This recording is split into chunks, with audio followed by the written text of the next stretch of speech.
So I press record. I'm going to mute all of you. Thank you so much for being a part of the conversation.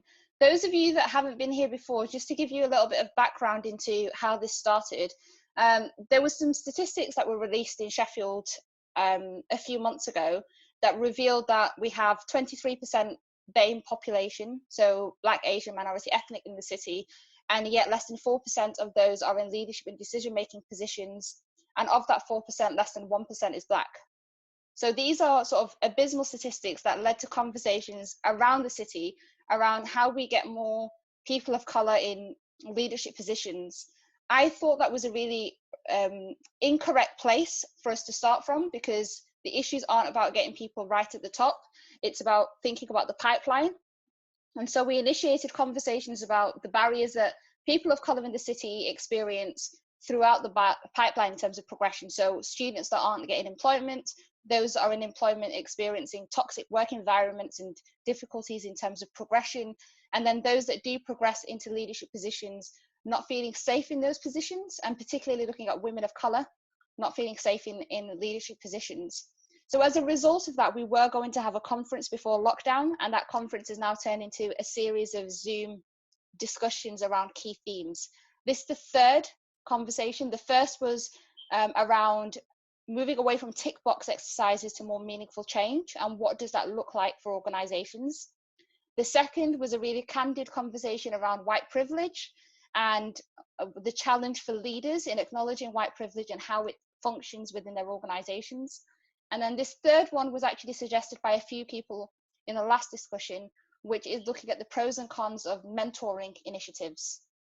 And the reason why we're looking at something as sort of pragmatic as a mentoring initiative is because it is the go-to solution for a lot of organizations when the issues around BAME progression are mentioned, whether that is a university thinking about student progression, or whether it's an organization that is really finding it difficult to think about how to get their staff progressed through the leadership ladder. Mentoring seems to be the solution. I'm not an advocate for mentoring, but at the same time, I can see a lot of benefits for it. So I thought it would be really useful for us to have a conversation about the pros and cons, so that if people were to implement this as a strategy, they would be able to have a more reflective position to draw from. This is going to be an open discussion, but just as we've done in previous sessions, I have asked a couple of people to offer some provocations just to get us thinking and to share their reflections and experiences of doing this work. I'm not going to go in any particular order, so I'm just going to do it based on what my screen shows me. Each of you has 5 minutes, and I'm going to be really strict. Malcolm, I'm going to start with you, but before I do, I'm just going to say, I deliberately try and get the people that do the provocations as individuals who are outside of the city of Sheffield. And I do it deliberately because I want us to be able to have a perspective of how things function in other cities, so that we can see examples of good practice, but also that these conversations are taking place nationally. So Malcolm, do you want to introduce where you are? And then you've got your 5 minutes to share your reflections on it. So I'll just unmute you. Thank you very much, Muna. Blessings, everybody. Hi, my name is Malcolm Richards. I've got this. What's my title? I am a former senior leader in schools and worked in schools for a long time. I guess I'm going to describe myself as an activist, and I'm currently trying to be an academic at the University of Exeter, which is in the far southwest. I live in the southwest UK in rural Devon, though I am originally from and still remain from the London Borough of Hackney. So thank you. In terms of thinking about the themes that this discussion is trying to engage with, I've got to start with the fact that the world has changed and is changing in terms of some of the conversations that are happening. In my context, where Devon is a predominantly white British county, the far southwest is 92% white British. In my space, people are engaging with questions and conversations about race, racism, the role of colonialism, and the way in which they see people of colour in their environment in new and discursive ways, which is triggering everybody. I'm sure that's the same across the country. My interest in mentoring is, as Moona kind of alluded to, a practical one. First of all, as a teacher, and as a senior leader, and even now, teachers of colour often are drawn to engaging in conversations with me because they don't see themselves or their experiences represented in the institutions, in the schools they work in. I think when I was working, I was one of 7 black teachers in Devon. I think I was one of less than 250 in the whole of the Southwest, including Bristol. There were some recent reports, probably about 2 years ago, which related to the lack of diversity in representation in a city like Bristol, which we know and have seen is hugely diverse in terms of population, but that doesn't translate into people in education, and that's a national picture anyway. One of the first things I did when I entered the academy was navigate my way into spaces where I was able to begin to have some of these conversations. One of the things that I set up or have set up with a number of academics is a project for next year based in Exeter, which relates specifically to mentoring. And the idea of it was a cultural community mentoring program, which connects Black initial teacher trainers with Black educational professionals across the region. It's hugely problematic and was done as a political and tactical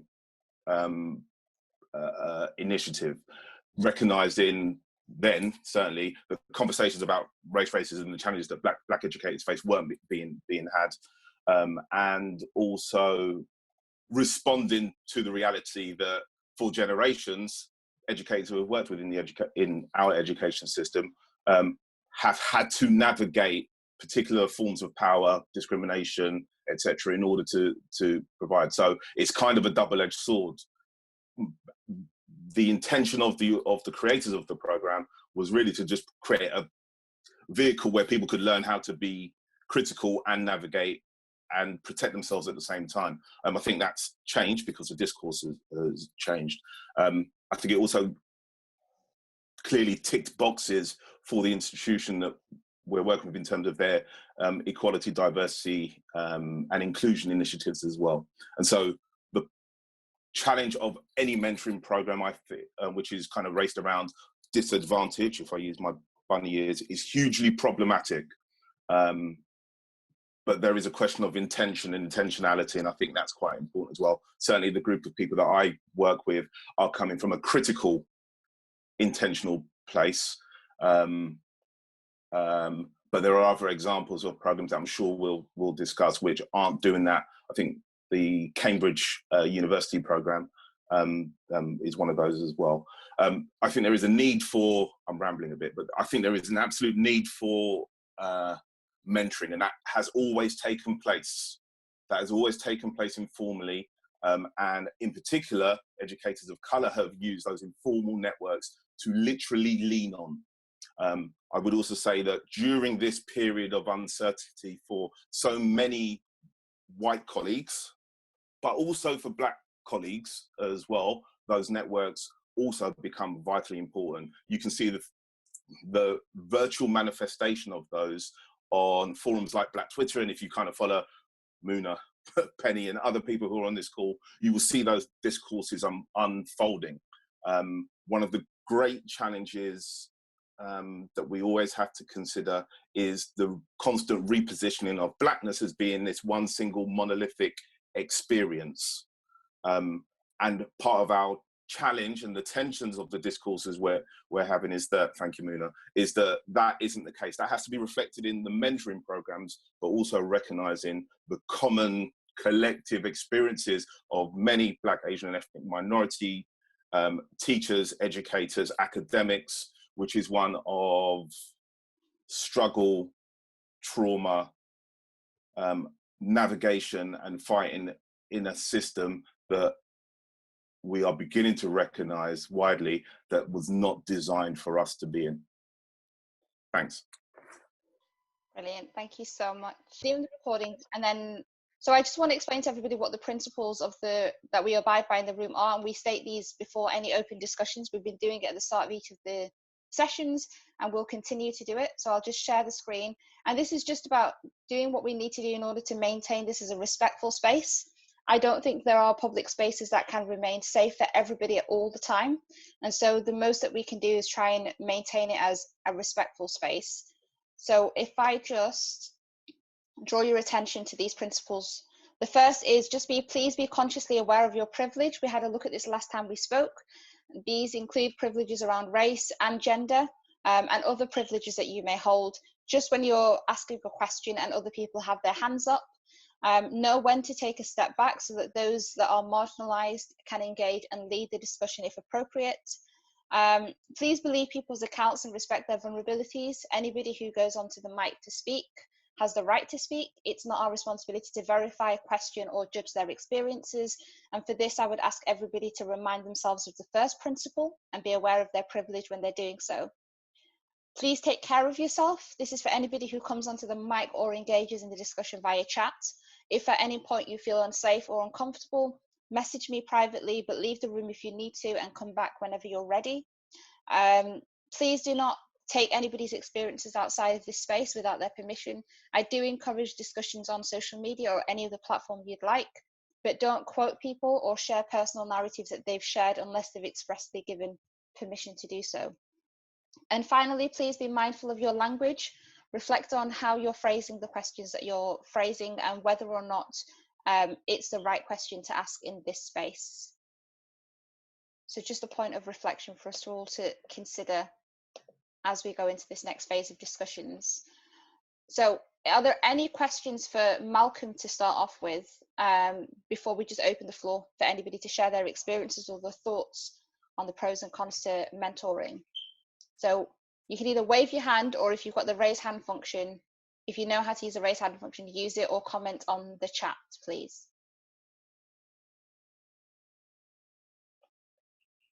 Otherwise, I've got a question for you, Malcolm. I might abuse my authority at the moment. There was something that occurred in Zora's narrative as well, but it's something that has been asked a lot of times by individuals in very senior positions in the city, where the majority of those organizations are led by white individuals that really do want to offer up the knowledge and the expertise that they have around the system to people that are trying to progress through the system. And the question that I often get asked is it possible for people who are white to mentor people that are people of color that are BME, and what are the challenges of doing that? So do you have a response to that? So the question is, can white people mentor black people?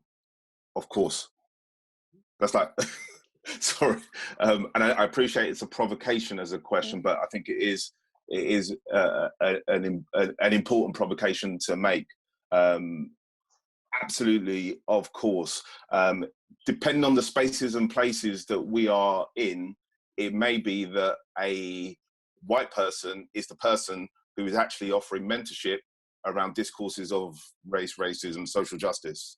I guess as a person of color, I do not have exclusive authority in discourse about race or my history or the history of a nation of people of color, which actually clearly, if you read people like Paul Gilroy and others, is absolutely entwined with a dynamic community of people. I think it's also important to recognize that in a UK context, certainly the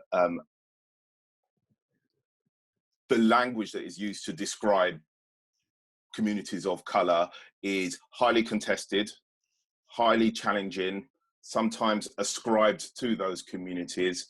And there is often very few spaces where those discussions are able to be had in a safe way, because there is this constant tension between the conflation of experiences and then the wanting to sustain cultural experiences also. So yes, white people can mentor people of color. Yes, white people can talk about contested stuff. but that's got to be done in the most sensitive way that it possibly can, and it requires talking about Paulo Freire, humility, love, respect, and all of those kind of human virtues that we all aspire to if we claim to be teachers. Yeah, absolutely. And the only thing I would add to that is it also requires a lot of learning along the way and a lot of willingness to learn along the way, because it's about unpacking your privilege as you're doing this work, which isn't an easy thing to do. Penny, I'm just looking at your question. Could you elaborate on that a little bit more? Well, I think it's probably just echoing what Malcolm already said so well. I think my experience is that often white mentors come with a kind of sense of wanting to help, and maybe a kind of inbuilt color blindness and all of these things. So I think it's about, like, how do you help mentors to come at that relationship, explore, being ready to explore identity, context, privilege, class, gender, because I don't know, I would go into any mentoring relationship just saying to if, for example, I've had mentors who are white men who are more senior than me, and I would just go straight in there saying, so you kind of got there, not necessarily in an earned way. I would want to have that conversation, because I think also a mentee has as much to teach their mentor, about. Yeah. So I think that those are the things that really exercise me about mentoring, and I often find it can be quite a patronizing experience, and especially when your mentor says, "Oh, you really remind me of me when I was younger," and things like that. There's a lot going on there in the dynamic that probably needs to be explored. Yeah, and I really like the fact that you said it's like a reciprocal learning process rather than something that's paternalistic, where the mentor is saying, "I'm the bearer of all knowledge. I'm here to give you that knowledge." It's about acknowledging that you're learning as much from the person that's your mentee than as well as you are. Yeah. Absolutely. If I've mentored anyone, I feel like I'm sucking up kind of their energy and their knowledge of the world. And, if it's somebody younger than me, then I'm getting old and staid. So I kind of need a bit of a refresh. So, yeah. Thank you. I can see Nadine his hand up, so I'm going to just unmute you. Thank you. I'll be very quick, as you know, Luna, I'm about to leave, but thank you for inviting me to this group. I've had a lot of experience of mentoring in different fields. I'm a lawyer and qualified about 17 years, and I have been mentored and have mentored others. I'm actually currently being mentored by a judge as I'm applying for judicial positions. And the first thing that my judicial mentor, who is a white man, said to me on in our first phone call was, and I'm content it's okay to share this. He's very open about his views, and I'm happy to share it in this group. He said, "I know that your experience coming to the judiciary will not be like mine. I know it can't possibly be like mine because you come from a different place. But the judiciary needs to stop being full of old white men like me, and old white men like me need to get on and do something about this." And I just immediately felt safe in that space. So I know that I can talk about my real experience with him, and I know that he will hear it. I recognise it might not always be comfortable, and that's fine for me, that's for him to deal with. But he also knows that it may not always be comfortable for him. And that just felt like a really good space to come into.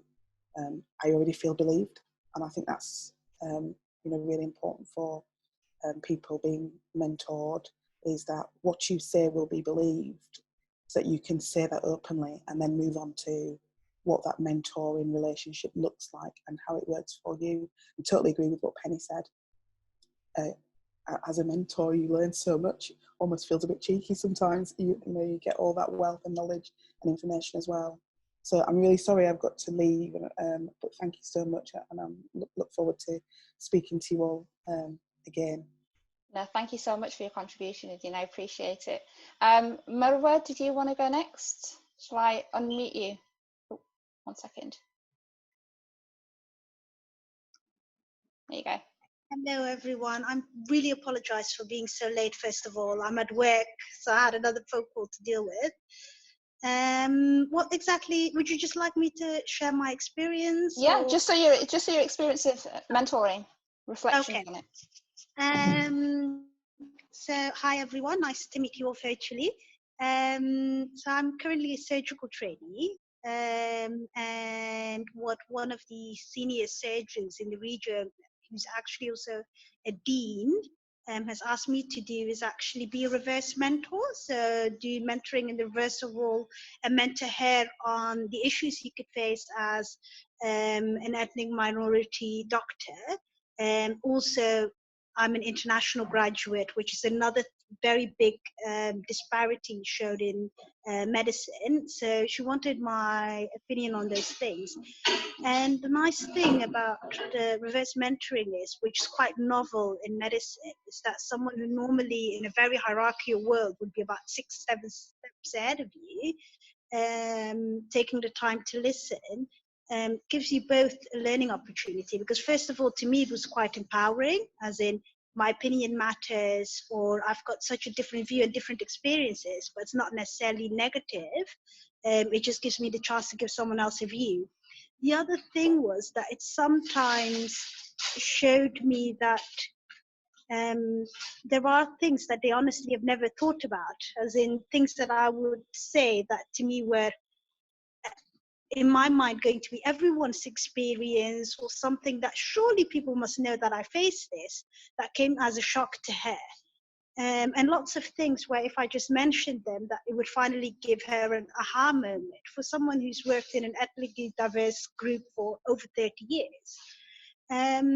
What it also gave both me and her is actually that there's so much more common ground, because she's a female surgeon, and back in those days, being a woman was, I'm going to put it out there, maybe even harder than what it is to be BME for me now. She's telling me stories where the Royal College of Surgeons didn't have female toilets. When she would go to the Royal College of Surgeons and have a meeting, she would have to go downstairs and use the domestics toilet, for example. So it also gave me the kind of view where you would also sometimes think, because especially being a woman, being an IMG, being Black and being female, whenever I face some kind of prejudice, it's sometimes really hard to think about which bit to put it on. So all in all, I think reverse mentoring is really, it can be beneficial for both parties, and I really enjoyed it. And in lots of the discussions that I'm seeing now is that lots of people are angry about having to educate people. But to me, it's sometimes just having the conversation. I'm not going to educate you. I'm not going to show you the history or go into the books for you. You can do that. But by normalizing the conversation, I think you'll realize that a lot of people just have no clue, but are willing to learn, are willing to listen. Brilliant. Thank you so much, Marwa. Lots of really, really interesting points, and I think the reverse mentoring is something that we need to consider as an option, because there are lots of examples of where it works well. It can be quite challenging. I've heard arguments for reverse mentoring where the mentee, who is usually a person of color, doesn't get the support and resources in terms of time to do this work. And it is a lot of time, and it is a lot of intellectual but also emotional labor to talk about some of these experiences, and that's probably something that we need to consider as well. Kulthum, I know you want to go next. Have I unmuted you? There you go. Oh, hello. Hi. Really interesting. I looked at myself on my different hats, and I kind of tried and look for where there was a mentor who actually took me on. So at a very young age, growing up in London, I could only tap into people who inspired me rather than people who mentored me and came out of the woodwork to say, can we mentor you? I have never joined any mentoring because of the fact that I didn't see people who looked like me who were in that position. And when I say that, if I was asked to join in mentoring, I would be thinking, will they be young, Muslim, Black girls? Because that's what I was missing to look at. Now, being a counselor and being in politics, it's really difficult to join any mentoring without the party line. And for me to say that the person that I think is really inspiring is people who are not in my party, but who I identify with. It's quite shocking for some people. But you're green, but you're talking about somebody who's Labour, and that's the thing. People actually put lines between us where we can then see somebody as a mentor or as somebody who could inspire us. When I said it was difficult in politics, what I meant was that people will ask me, who's the person who inspires you? And of course, we can say loads of different people. But I'm always thinking about a woman who I identify myself with, who is in another party, is because I was missing that mentoring. Now, for example, I set up a mentoring within the politics. It would mean that I would have to tell people about, let's mentor you through green issues or green policies. And that is more damaging to our communities than anything else. Politics is what actually damaged us in tapping into mentoring. If I go back to my other hat of community activism, if somebody says to me, we have a group of young people, I become a tick box in that case. Because you're not really involving me in mentoring.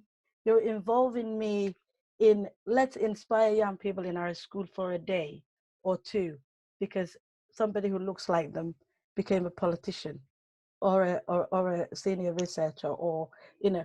So we need to really think about, when we are trying to bring people into being part of a mentoring groups, we need to think about the fact that we're monitoring and evaluating. Why are we involving people? Are they coming in and out because we kind of want to tick some boxes? They mentored. That's it. You can move on now. So really, the tokenism and tick boxing of involving people in mentoring is really more damaging than anything else. It really needs to be deeply thought about before you involve people in mentoring. Yeah, and Colton, that really resonates with what Zara said about it needing to be a formalized mentoring program in order for it to be meaningful. Because a lot of the times we find that when, as people of color, we are invited to be mentors, the lines are blurred between mentoring and role model. It's like, you're an inspirational person. Would you be willing to co-mentor someone? But really, it's more a case of you're a role model, and the infrastructure that would be around you if you were part of a mentoring scheme isn't there. So it's basically, can you meet somebody in your own time and share your experiences with them? Because then we're removing the burden away from ourselves and onto you. So I think Zora's point was really important about it needing to be in a formalized space. Yeah, you're given, sorry, I'm going on. You're given a role, but it's really a burden as well, because if the person who is asking you to become that kind of a mentor has to support you as well, because what if you have never seen the difference between you being a role model or a mentor? And I find myself in these positions. And to be honest, I would say no if it didn't involve somebody or a young person from the BME community who's going to be supported by me. And what I do is I keep in touch with them separately, if I'm allowed to do that. And if it's an adult, I definitely try and stay, in touch with them. So that way I don't break that tie, even though my involvement came to an end. Yeah. And so Dan put a question on chat a little bit earlier that I think is really worth going back to. And he said, is it worth having mentors, so to having two mentors, if it's not possible to have somebody in your organization, perhaps that is a person of color, is it possible to create an initiative where you can have two? Would that be something that is useful? Does anybody have any thoughts on that? Malcolm, do you want to go? Yeah, and of course, if anybody else wants to jump in, please feel free. I've already spoken. I think the question of two mentors speaks to the project that I'm currently involved in at the University of Exeter. And Penny's just posted in the chat a point about making mentee and mentors aware of structural inequalities and so on and so forth. And that, I think, directly speaks to the role of a mentor, which often is placed in a skills-based, kind of almost like a technical place, where this person is there to support you in terms of developing your skill set to advance in a particular field, career, or so on and so forth. It's wonderful to hear stories from across so many sectors on the call, by the way. I just wanted to acknowledge that. But then when we're talking about BAME, Black mentors, we're almost talking about an unspoken of dimension, which relates to inequality, discrimination, and lived experience, which is shared but is not going to be acknowledged by the institution. So I think there's absolutely a place for two mentors, if that's useful to the mentee, but the structures that enable that to take place also need to be questioned as well, whether that is, as you said, Muna, time, payment, opportunity for mentors and mentees. As somebody who's mentored for so many years, I can count on one hand the times when an institution has said, we will pay you for your time to do this. It's seen as something that you would need to do as part of your existing responsibility, though if you look around, nobody else is doing that. Or alternatively, that sense of role model and community responsibility that Khaldun mentioned as well, plays a part in terms of your own decision making, but I suspect is capitalized upon by the institutions that you're in, especially if you're one of the few people of colour in that institution. Yeah, absolutely. Thank you so much. Ant, did you want to go next? Hello everyone. Sorry I'm late to the party as usual. But yeah, growing up, like, I didn't know what a mentor was. I only, started reading about mentoring when I started reading self-help books, and business books. Thinking about it, I think that mentors are essential for young people, especially young Black people that don't have that sort of figure growing up.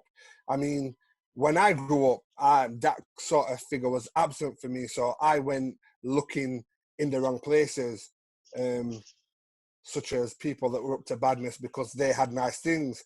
But, and I feel that if I had somebody, a bit older than me that I could look up to, that could show me, how to be confident in myself and certain other skills that you develop as you grow up, that the path I took would be very different from the one I ended up taking.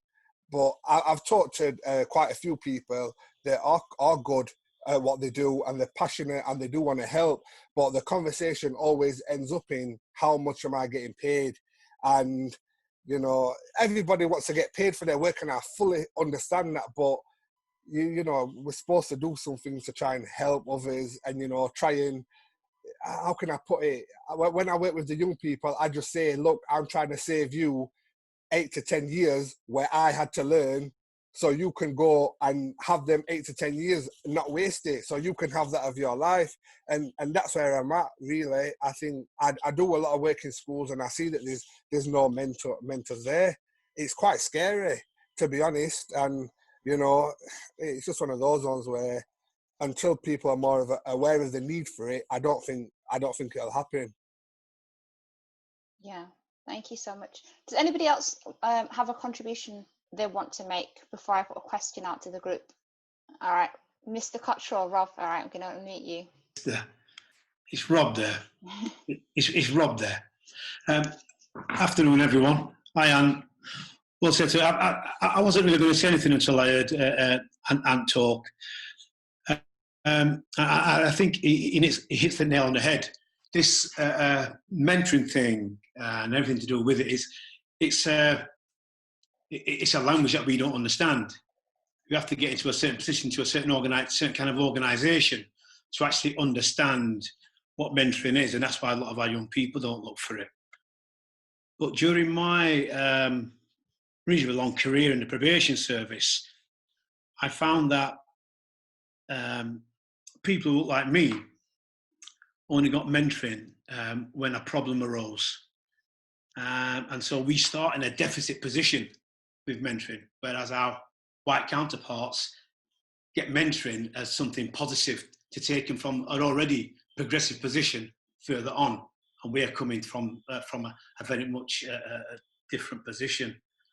And so for me, it's about us being able to get that message out there, how mentoring can be used. I think mentoring can be positive, but I think often for us, it comes from a negative position, and it often doesn't get us to the point where we deserve to be, because actually a lot of us actually don't need mentoring. We actually just need to be given a fair opportunity through our careers, wherever we choose to go. But instead, we have to have mentoring because of the systemic failures, systemic racism that exists, and that's the bottom line, and that's a real difficulty. And so mentoring, yes, can take us part way, but there's something that needs to come before that. That's a really, really important point. I hadn't even considered the fact that when we do mentoring for people of colour, very often it is starting from a place of deficit. And we're positioning it in that way. Thank you so much, Rob. Does anybody else have any comments or reflections that they want to share? Hi, my name's Pauline Naylor. I was only passed this link a couple of minutes ago, and I wanted to join. My background is basically, I'm ex-armed forces as a female, which is unusual. I was a warrant officer, then I completed my full colour service. I then joined a bank, and I was a project manager, and would you believe I've only just retired a couple of weeks ago during this COVID-19. What I would like to ask is, if there's people like myself who would like to contribute and be able to mentor someone, where would we go? How could we get involved in trying to help younger people? Because I don't know where to go. I don't know who to speak to. Is there anything that we could start looking to on that side? Because there's a lot of Black professionals who would like to assist, but they don't know where to go. And that's definitely something that either somebody in this room can pick up, or we can discuss, have a whole discussion for. How do we create spaces to create these links? So the BAME Leadership Pipeline discussions are going to be uploaded onto YouTube, but we are developing a website that's going to be full of resources that tackle some of the issues that we've discussed, but also for young people and for graduates to be able to make links to organizations. There is the possibility of perhaps having something on that website that has, are you a mentor or mentee, potentially, and get people to sign up and draw links. So we can have a conversation about that. And Pauline, I'll reach out to you definitely to co-develop that with you if you're interested. Does anybody else have any thoughts or reflections they want to share?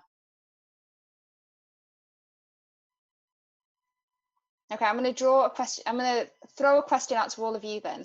What are the key skills that you think a mentor needs? Because if we're making the distinction between a role model and a mentor, what makes a mentor? What are the key skills that we can ultimately hold in this position? Any thoughts? Cam, and then I'll come to Kaltium after. Cam, go on. I am Cam.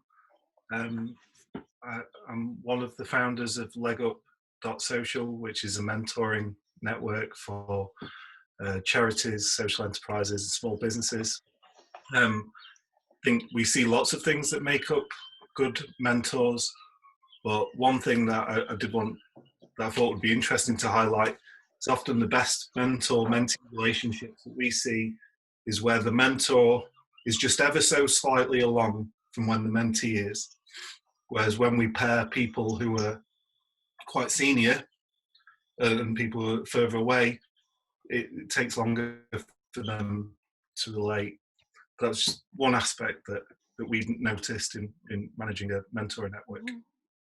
Do you think that's to do with relatability, that they can relate if they've already gone through some of those pathways, they're able to share those experiences? Yeah, it seemed like, well, it being in recent memory, and more of a partnership. And I think someone made the point I wrote down earlier. It's the two-way part. I think the mentor feels that they're learning about and saying, "Oh, actually, I've just done that, so yeah, I could help you do that." And it's less talking from, "Oh, well, yeah, 10 years ago I had that experience," where it feels less relevant. Right. Interesting. Thank you. Colton? Hi. I was thinking, if I was to sign up for being a mentor myself, one of the things that I would think about, even in my position, is recognizing my privilege. Whether it's what you had before, what you're giving, the experience that you had. The person that, if, for example, if a young person comes to me, or like Anton said, so if somebody is being signed to me for being a mentor for them, I'd be thinking about the fact that I have been in politics all my life because I thought it was unfair to be in that kind of situation I grew up in. But as an elected member, I would be thinking about the fact that I understand legislations, I understand how politics is done, but what damage would I do if I just not recognizing that I'm in a privileged position to be elected? But also that goes beyond the race issue as well, where if you're someone who's privileged as a white privilege, you didn't really think about, or some things didn't really affect you, you also have to take that into consideration for leadership experience and also for race issues in terms of looking at the privilege. The other thing was who benefits. So there's one thing to kind of inspire a young person, but also there's another to be a mentor. So recognizing also what benefits are you giving, or what are you learning from each other, like a few of you mentioned earlier. And I wish, like Anton said, that I had people when I was growing up who would be saying we're mentoring you or we're supporting you. So I also would like to say thank you for doing what you do, Anthony. I really admire you. Brilliant. Thank you so much. I'm just going to read through what some of the things that people have written in chat about what the key skills that a mentor should have. So you've got the ability and willingness to communicate what you know and pass on the experiences, engagement, empathy, and a desire to help people grow, constructive provocation, commonality, okay, listening, being present and reliable, commitment to learning, having a plan. They need to have relevant experience, compassion, integrity. Okay. Yeah. Fab. The one thing that everybody's highlighted is that these are all skills that any human being, regardless of race and ethnicity, can have. The only other thing that I would add on to that Malcolm's already said is also just having knowledge of the system and how you've been able to navigate the system and where those social inequalities stem from and how they function. And that is where the learning takes place. And I think if that learning is done, and this learning has to be done by a mentor that's a person of color as well as a mentor that's white, you're understanding how other people are experiencing the system that you've gone through.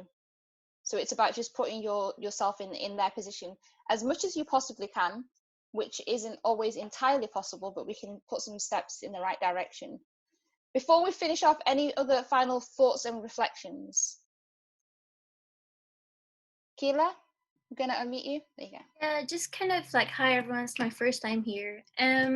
Just kind of touching on what you just said. There is need for transparency about, like, I know I've been mentored and work directly with the institution, but I wasn't aware as a mentee the works of the institution, how wide, like obviously I know in a very like general how wide, how male, but there's a lot of emotional labor that I had to do as a mentee that I know I was being tokenized at the time because I was ticking their boxes because they needed diversity money, right? And there was no transparency of what I'm getting into myself. As a mentor, I felt like, as a mentee, I felt like that I lacked that from my mentorship. And I think as a mentor that there needs to be that, okay, so I don't know, like just to kind of ground you so you know where you are. A lot of mentees who are being mentored have this inspiration and you're very much, in that kind of bubble. Oh, wow, this is a step in my career or whatever it is. Get carried away in that kind of like moment. you know, and then it does kill you when you're suddenly like, oh my god, the amount of work you have to put. So yeah, just kind of.